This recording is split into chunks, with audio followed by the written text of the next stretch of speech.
Hello dear friends, मैं सुमन और स्वागत करती हूँ आपका अपने चैनल आपकी सहेली सुमन में। तो आज का वीडियो जिस टॉपिक पर है वो आप टाइटल और थंबनेल से समझ ही गए होंगे।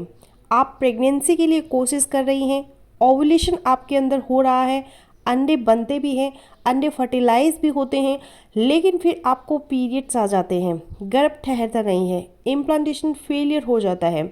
यानी आपने प्रेगनेंसी कंसीव तो की, आपका नन्हा सा एम्ब्रियो बना तो सही, लेकिन जब वो एम्ब्रियो बच्चेदानी में गया तो वहाँ पे यूट्रस की दीवार के साथ चिपक नहीं पाया।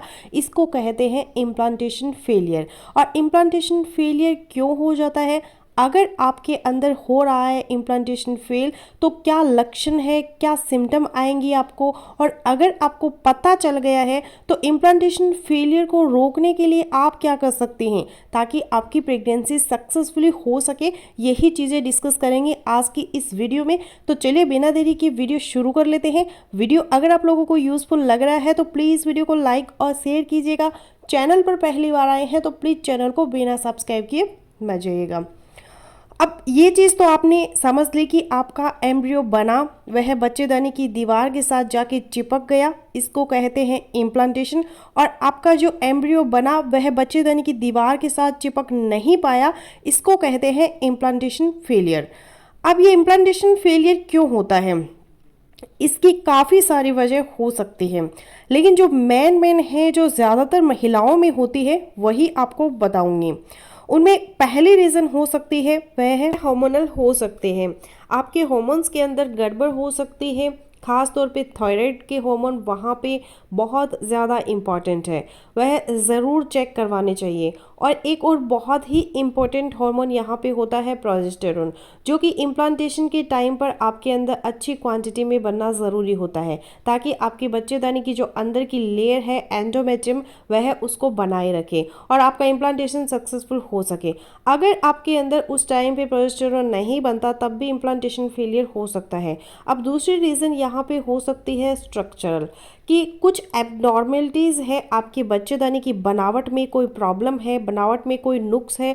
और तीसरी रीज़न हो सकती है कि बच्चेदानी के अंदर एंडोमेट्रियम सही तरह से बनी ही नहीं, बच्चेदानी की जो अंदर वाली लाइनिंग है वो किसी वजह से डैमेज हो चुकी है, किसी ख़राब सर्जरी की वजह से, किसी इन्फेक्शन की वजह से, किसी डीएनसी की वजह से, तब भी इम्प्लांटेशन फेलियर होगा, गर्भ नहीं ठहरेगा। इसलिए तो जिन महिलाओं को डीएनसी हुई होती है या अबॉर्शन या फिर मिसकैरेज होता है तो उनको बाद में कम से कम महिलाओं को हम 3 साइकिल तक वेट करने का कहते हैं, तब वह उसके बाद दोबारा से प्रेगनेंसी के लिए कोशिश करें। उसकी वजह ये होती है कि फिर इन 3 महीनों के अंदर बच्चेदानी के अंदर वाली परत दोबारा हेल्दी हो जाती है, तैयार हो जाती है। तो अगर किसी टाइप की इन्फेक्शन, सोजिस, वर्म की वजह से यह एंडोमेट्रियम डैमेज है, उसको ठीक करना, उसको ट्रीट करना भी ज़रूरी होता है। फिर यूट्रस के अंदर कुछ बनावटी नुकाइस हो सकते हैं, जैसे कि पॉलिप्स अगर बने हुए हैं या बड़े बड़े फाइब्रॉइड बने हुए हैं, एंडोमेट्रियोसिस है, तो ये सारी चीज़ें भी इम्प्लांटेशन फेलियर की तरफ लेके जाती हैं। आपका बच्चा वहाँ पे चिपक नहीं पाता, आगे ग्रो नहीं कर पाता और इम्प्लांटेशन फेल हो जाता है।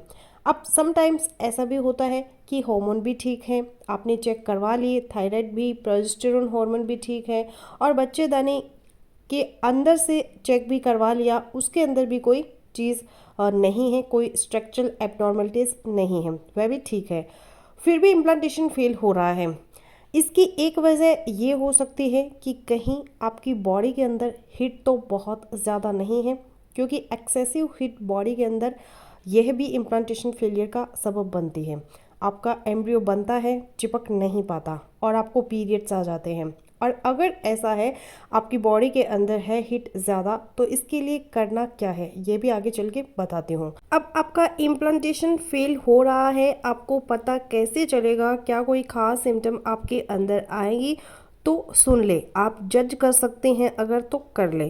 कुछ महिलाओं में यह होता है कि पहले तो उनको पीरियड्स हमेशा टाइम पर ही आते थे, सिर्फ 1-2 दिन आगे पीछे होते थे, लेकिन अब उनको पीरियड्स आते तो हैं लेकिन पीरियड्स थोड़ा डिले होके आते हैं, दिन ऊपर चढ़ के आते हैं, 4-5-6 दिन ऊपर होके उनको पीरियड्स आ रहे हैं। अब दूसरे सिम्टम यहाँ पर क्या हो सकती है इम्प्लांटेशन फेलियर की? पीरियड के टाइम पे आपको लोअर बेली के अंदर पहले के मुकाबले थोड़ा ज़्यादा पेन महसूस होगा। और तीसरी सिम्टम भी, अगर आपका इम्प्लांटेशन फेलियर हो रहा है तो आपको इम्प्लांटेशन की ब्लीडिंग नहीं होगी। जो अमूमन महिलाओं को पीरियड डेट से 4 से 5 दिन पहले 1 या 2 दिन हल्के फुल्के ब्लड के दाग धब्बे लगते हैं, जिसको इम्प्लांटेशन की ब्लीडिंग कहते हैं, वह ब्लीडिंग आपको नहीं होगी। आपको सीधे सीधे पीरियड्स के टाइम पे 4-5 दिन ऊपर होके ब्लीडिंग होगी, और यह ब्लीडिंग आपके पीरियड्स के मुकाबले थोड़ी अलग होगी। इसके अंदर ब्लड के थोड़े क्लॉट्स आपको नज़र आ सकते हैं, और ब्लड क्लॉट्स के अंदर आपको येलो बबल्स टाइप कुछ चीज़ें नज़र आ सकती हैं। अगर ऐसा कुछ हो रहा है कि पीरियड्स की डेट से 4 से 5 दिन ऊपर होकर इस तरह की क्लॉट्स वाली ब्लीडिंग आती है आपको, तो मोस्ट प्रोबेबली कि आपके अंदर इम्प्लांटेशन हुआ था लेकिन फेल हुआ है। और अब अगर आपके साथ बार बार ऐसा हो रहा है कि आपके अंदर ओवुलेशन तो हो रहा है लेकिन डेट से हर बार ऊपर होकर आपको पीरियड्स आ जाते हैं, गर्भ ठहरता नहीं, तो अब आपको करना क्या है? सबसे पहली चीज़, आपको अपने हार्मोन्स के टेस्ट करवाने हैं सारे। अपना थायराइड का प्रोफाइल आपको चेक करवाना है, FSH, LH, MH हार्मोन आपने चेक करवाने हैं, और पीरियड्स के 22वें दिन पे आपको अपना सीरम प्रोजेस्टेरोन का टेस्ट करवाना है। अगर डॉक्टर ज़रूरी समझे, आपको प्रोजेस्टेरोन हार्मोन के supplement as a spotted therapy आपको दे सकते हैं आपके इम्प्लांटेशन फेलियर से बचाने के लिए। अब दूसरी चीज़ आपको करना क्या है? अपने यूट्रस का स्कैन करवाना है स्ट्रक्चरल एब्नॉर्मलिटीज़ को देखने के लिए। आपको आपका एक TVS अल्ट्रासाउंड करवाना है, ताकि अंदर किसी टाइप का कोई पॉलिप्स है, फाइब्रॉइड्स है, इन चीज़ों को रूल आउट कर सकें। अब अगर ना तो हार्मोनल इम्बैलेंस है और ना तो कोई स्ट्रक्चरल एब्नॉर्मलिटीज़ है, आपको बॉडी हीट की वजह से इम्प्लांटेशन फेलियर है, तो फिर आपको करना क्या है? आपको 1 चम्मच सौंफ लेना है, रात को उसको पानी में भिगो कर रखना है, सुबह उसे ग्राइंड करना है। उसके अंदर आपको धागे वाली मिश्री लेनी है, पीस के आधा चम्मच उसका डाल लेना है। अगर शुगर है तो मिश्री के बिना यूज़ करें, अगर शुगर नहीं है तो मिश्री डाल सकते हैं। इसकी तासीर ठंडी होती है, आपके डाइजेस्टिव एंजाइम को भी अच्छा रखती है, हार्मोन्स को भी तेज़ करती है। 1 महीने तक आप डेली इस ड्रिंक को पी सकती हैं। पीरियड्स के दिनों में सिर्फ ना पिएं, बाकी सारा महीना आप पी सकते हैं। बार बार इसलिए बता रही हूँ ताकि चैनल पर आने वाले नए व्यूअर्स भी इससे फ़ायदा उठा सकें।